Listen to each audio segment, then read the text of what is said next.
अनेकांच्या पोटातील ओठावर येणाऱ्या गुपितांची बिनधास्त मांडणी करणारं बातमीपत्र। मिरज एमआयडीसी मधील एक्सेलर पेन्सिल लिमिटेड कारखान्यात कूलर एसी दुरुस्त करण्यासाठी गेलेल्या इलेक्ट्रिशियनचा विजेचा शॉक लागून जागेत मृत्यू झाला।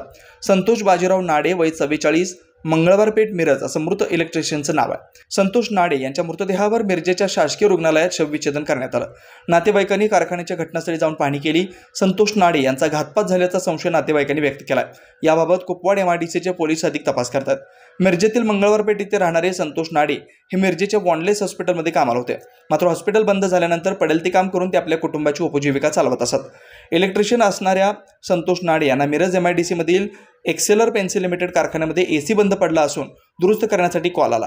एसी दुरुस्त करण्यासाठी संतोष नाडे हे सदर कंपनीत गेले होते। मात्र तीव्र विजेचा शॉक लागल्यामुळे त्यांचा जागीच मृत्यू झाला। त्यांच्या मृत्यू यावर मिरजेच्या शासकीय रुग्णालयात शवविच्छेदन करण्यात आलं। दवाखान्यात त्यांच्या नातेवाईकांनी गर्दी केली होती। नातेवाईकांनी घटनास्थळी पाहणी केली असता संतोष नाडे यांचा घातपात झाल्याचा संशय नातेवाईकांनी व्यक्त केला। याबाबत कंपनीचे मालक किंवा मॅनेजर यापैकी कोणीही नातेवाईकांशी संपर्क साधला नाही, त्यामुळे नातेवाईक संतप्त झालेत। घटनास्थळी कुपवाड एमआयडीसीचे पोलीस दाखल झाले असून पोलीस अधिक तपास करतात। संतोष बाजीराव नाडे वय वर्ष 44 राहणार मंगळवार पेठ मिरज हे मिशन हॉस्पिटल या ठिकाणी कार्यरत होते। परंतु मिशन हॉस्पिटल हे 2 वर्ष बंद असल्यामुळे तसेच पगार नसल्यामुळे त्यांनी खाजगी जे मिळेल ते काम करून आपले व कुटुंबाचा उदरनिर्वाह चालवत होते।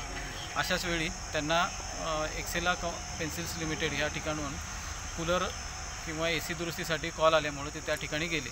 त्या ठिकाणी काम करत असताना त्यांना विजेचा अतितीव्र दाबाचा झटका बसून त्यांचे त्या ठिकाणीच निधन झाले।